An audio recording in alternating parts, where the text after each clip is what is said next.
Hey guys, welcome back to the channel.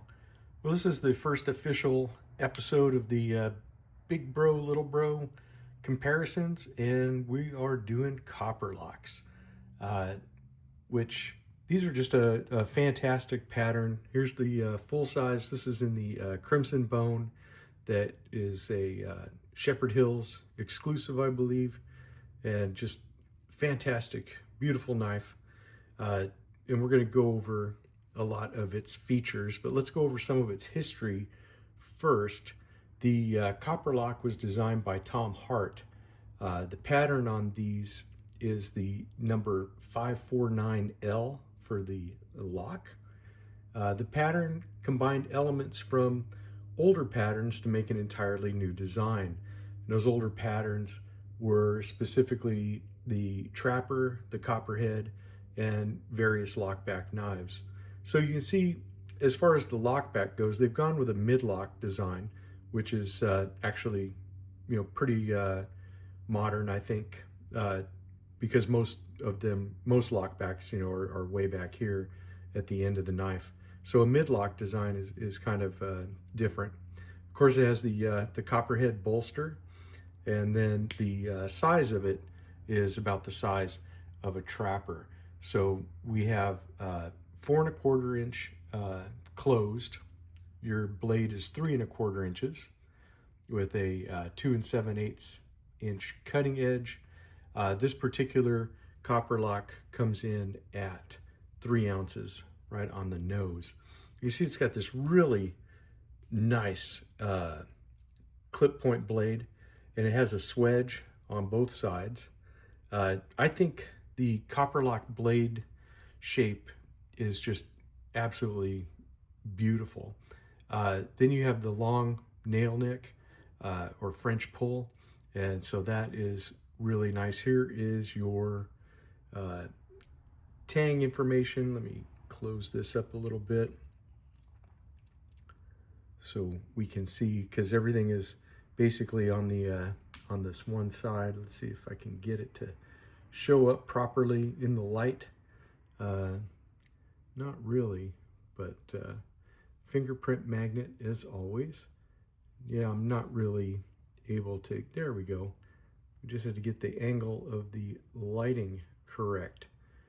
So there you go, there's the Case XX USA and SS at the rear. As far as actual numbers on this, let me take it over here where I can see it. It is a 61549L, the 6 being for the bone, 1 for the single blade, and 549L for your pattern number. So these came out in 1997 was when the Copperlock was first introduced, and a really fantastic knife. And so the next year, in 1998, it came out with the mini Copperlock. And this may be a hidden gem in the Case pattern family. So this is in the Rogers Navy jig bone. So you got the little bow tie shield on it, and again the same blade on there, the same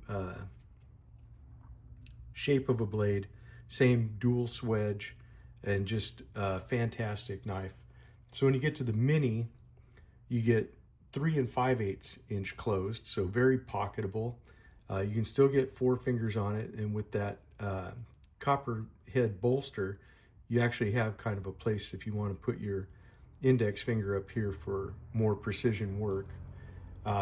Your blade is 2 3/4 inches to the bolster, 2 3/8 cutting edge, and coming in at a very slim 1.8 ounces.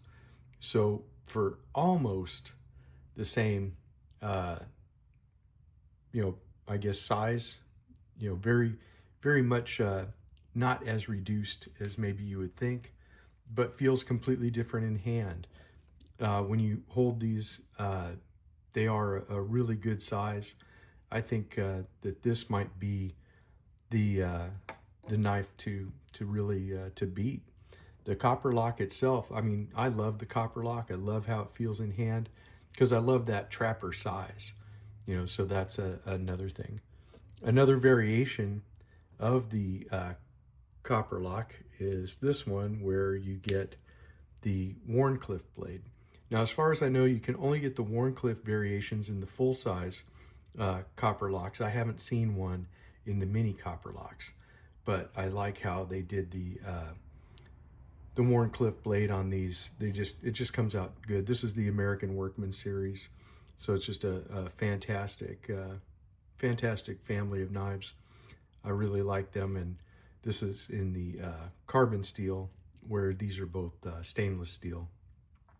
You know, but really a very, very cool knife. I really do like them. I think if you're just looking for a one and done pocket knife, the mini Copperlock might just be the choice for a large majority of people, because it is so small and lightweight. And when I say small, 3 5/8 is considered by many people to be about the perfect size for a pocket knife. Not too big, not too small.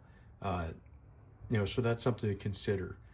If you look around, especially at Shepherd Hills, where they list the size of the knives, you can look at all the ones that are 3 5/8, and you can see that they are pretty popular, that size. So it's just something to think about. But various steels that these are available in. So you can find some carbon steel models, you can find some stainless steel for the most part, but it's just kind of a really cool knife. As you see, it does have kind of a little cant towards the forward end of the belly, and that is also on the Copperlock itself. You know, so it gives you that kind of where you're using, you know, this very forward part of the blade. You know, so, and of course with the lock on it, you have no problem if you have to do some kind of a piercing or drilling type cut. You can definitely get that done. But kind of a cool design, as far as it being a mashup of the traditional and the modern things. So you have a locking knife, but you still have the feel of a traditional knife. It's really grown on me, I must admit, and I've been enjoying carrying this one. This knife came to me through Zen Ali, so thank you, Zen, for letting me handle and use a mini Copperlock. They are, like you said, quite delightful, and really, if you're one of these one and done kind of guys, that just might be the knife that you need and the only knife you need. But let me know what your thoughts are on the Copperlock. Do you guys use them? Do you like them? Do you have an opinion on the full versus the mini? You prefer the big bro or the little bro? And tell me if you like this idea of a concept. Like I said, it was a viewer inspired concept. So if you guys like it, let me know and we'll do more. And if it's something that you'd rather pass, then that's okay too. This channel does exist as kind of a communication between me and the audience. So if you guys have ideas of stuff you'd like to see, if it's something that I can make happen, I like to make videos that you like to watch. All right, guys, we will see you in the next one. Take it easy. Bye.